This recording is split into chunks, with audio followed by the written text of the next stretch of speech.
E esse rapaz foi, e quando acordou no dia de manhã, ele pegou, entrou na sala de cirurgia, que era para ser 30 horas de duração, imagina, né?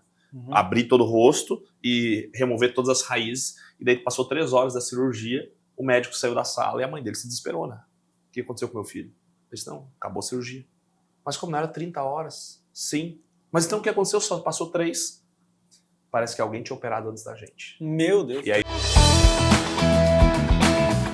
Foi do hábito da escassez. É isso mesmo, que exatamente. Né? Também a escassez está nessa questão do network. Né? E outra coisa que aconteceu, ao menos comigo, dentro do Supera,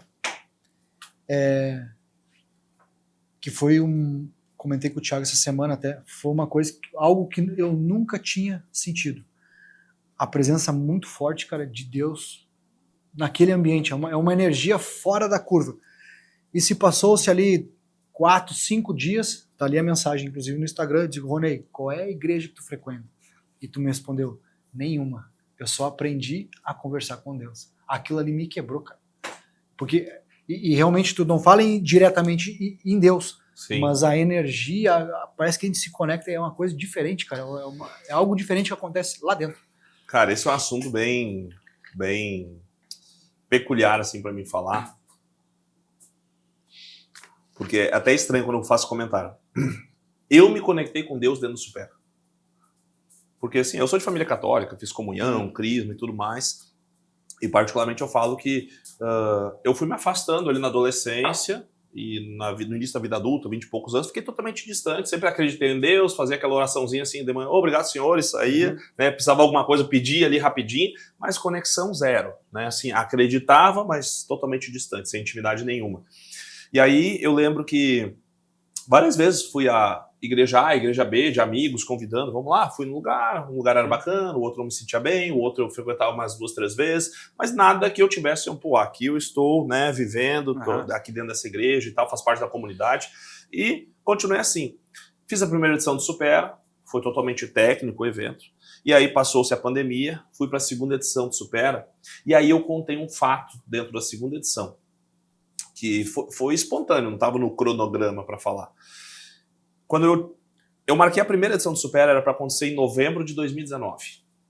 Eu saí da minha sociedade início de 2019 e marquei para o final do ano de 2019 o Supera. Seria, se eu não me engano, 9 e 10 de novembro de 19. Faltavam uns 15 dias para o evento, eu tinha 5 ingressos vendidos. E eu pensei assim, que cagada que eu fiz. Abrir mão do negócio, fazer isso aqui. Não. E eu achava que eu ia botar no Instagram, ia rodar um pouquinho de tráfego, ia bombar, ia ter... Eu falava 700 pessoas. E aí, eu disse, cara, que bobagem que eu fiz. Só que, poucos dias antes disso, tipo um mês antes dessa data, que eu tive que remarcar depois, um rapaz, não é nem amigo, conhecido, um menino muito espiritualizado, tem uma história incrível de vida, assim, ele teve um câncer, que ele teve que abrir o rosto e o pescoço aqui, fez 2.500 pontos no rosto para remover o câncer. Caramba! E a história dele é incrível, porque um dia antes, ele estava lá, 12, 13 anos de idade ele tinha, e esse menino estava com a mãe dele, ficou hospitalizado um dia antes, fez todos os exames, tudo, né, para, tá aqui, fizeram ali as raízes do câncer, era muito... Ele tinha uma bola pendurada, assim, as fotos, uma bola de câncer pendurada para fora do nariz. E esse rapaz foi... E quando acordou no dia de manhã, ele pegou, entrou na sala de cirurgia, que era para ser 30 horas de duração, imagina, né? Abrir todo o rosto e remover todas as raízes. E daí passou 3 horas da cirurgia, o médico saiu da sala e a mãe dele se desesperou, né? O que aconteceu com meu filho? Ele disse, não, acabou a cirurgia. Mas como não era 30 horas? Sim. Mas então o que aconteceu? Só passou 3. Parece que alguém tinha operado antes da gente. Meu Deus. E aí o menino de 13 anos relatou que ele viu... Né, na descrição dele, Jesus entrou no quarto e curou ele e operou ele no dia anterior. Eu tô arrepiado com isso. Não, mas eu tô contando aí, cara. E aí esse rapaz, então, que eu já sabia que ele tinha um viés espiritual bem aflorado, me conectei com ele assim, por negócios. Ele me mandou uma mensagem do nada, assim, fazia acho que meio ano que eu não falava com ele. Do nada, Ronei, sonhei contigo. Áudio de uns 4, 5 minutos. Sonhei contigo e tal. E o resumo do áudio, eu te vi falando para 5.000 pessoas, tocando o coração delas e sendo traduzido em outros idiomas. Mas o que eu ia falar? Não sabia o que dizer para esse cara. Ah, obrigado, né? Não sei. Ah, legal, bacana e tal. E passou. Isso faltava um mês para o Supera acontecer, em novembro de 2019. Faltando uns 20 dias para o Supera acontecer, 15 dias, um amigo meu me convida para ir uma igreja em Campo Bom, que ele congregava lá e tal. Eu disse, não, vou lá. E aí fiquei lá, 300 pessoas na igreja, tava terminando o culto, o pastor lá começou a orar, e no final eu de olho fechado, ouvindo a oração, daqui a pouco ele, tu? Daí eu abri o olho assim, ele apontando na minha direção, mas eu achei que era um pouco mais pro lado. Uma mulher fez assim, eu?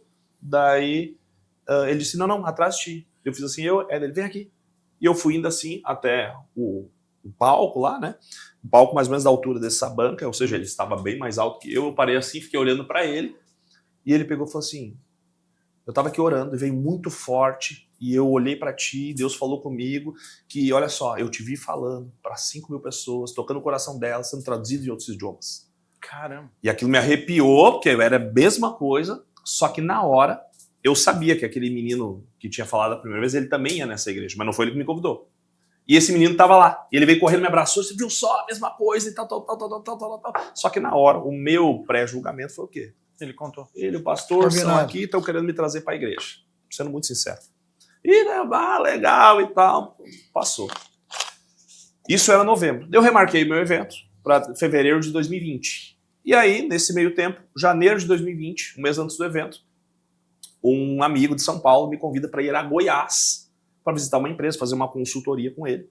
E eu tô lá, uma empresa, um quarteirão inteiro, e aí a gente tá lá conversando com o dono da empresa, muito cristão, a família dona da empresa. E aí nós caminhando assim, depois que visitou a empresa, caminhando no terreno, assim, ele mostrando árvores frutíferas e tal. Ele disse, vamos lá na casa da minha mãe, dentro daquele quarteirão, uma casinha mais simples, tomar um café e comer um pão de queijo. Não, vamos lá. Chegamos lá, sentando uma areazinha simples e tal. Daqui a pouco, o filho do dono da empresa chega em mim e fala assim, tu consegue entrar ali e falar com meu tio? Quer falar contigo? Eu disse, consigo, mas por que ele não vem aqui? Daí ele falou assim, não, ele quer falar contigo lá em particular. Tá. Entrei, né, fui indo assim, saí da garagem, tava entrando aquelas portas sanfonadas de madeira, assim, tava aberto, cheguei assim, crente. Calça social, chinelo havaianas e Bíblia colada no peito, assim. Ele não deu oi, ele falou assim, tu acredita em Jesus? Eu só acredito. Daí então entra. Eu fiquei até com medo, né? Daí ele pegou e disse, começou a falar um monte de coisa, ficou uns 15 minutos falando. Desde quando eu te vi passando lá embaixo, porque eu passei longe, assim, uns 100 metros longe, eu vim pra dentro, senti uma vontade de orar, e orei, e Jesus falou isso, aquilo comigo, isso, aquilo, daqui a pouco ele falou assim, e eu te vi, falando com 5.000 pessoas, tocando o coração delas, e sendo traduzido a outros idiomas. Ali, naquela hora, ali, eu arrepiei todo, marejei, eu só não chorei pra não fazer feio, e aí, ali foi, quem sabe, a primeira vez, a primeira vez que eu senti Deus verdadeiramente na minha vida, e falando comigo e me dando na cara, né? Daí foi das 3 vezes, né? Sim. Porque ele me levou lá pro outro lado do Brasil, em Goiás. Sim, nunca ninguém me viu lá, ninguém me conhecia e tal. E ele fez uma pessoa totalmente fora de contexto falar exatamente a mesma coisa.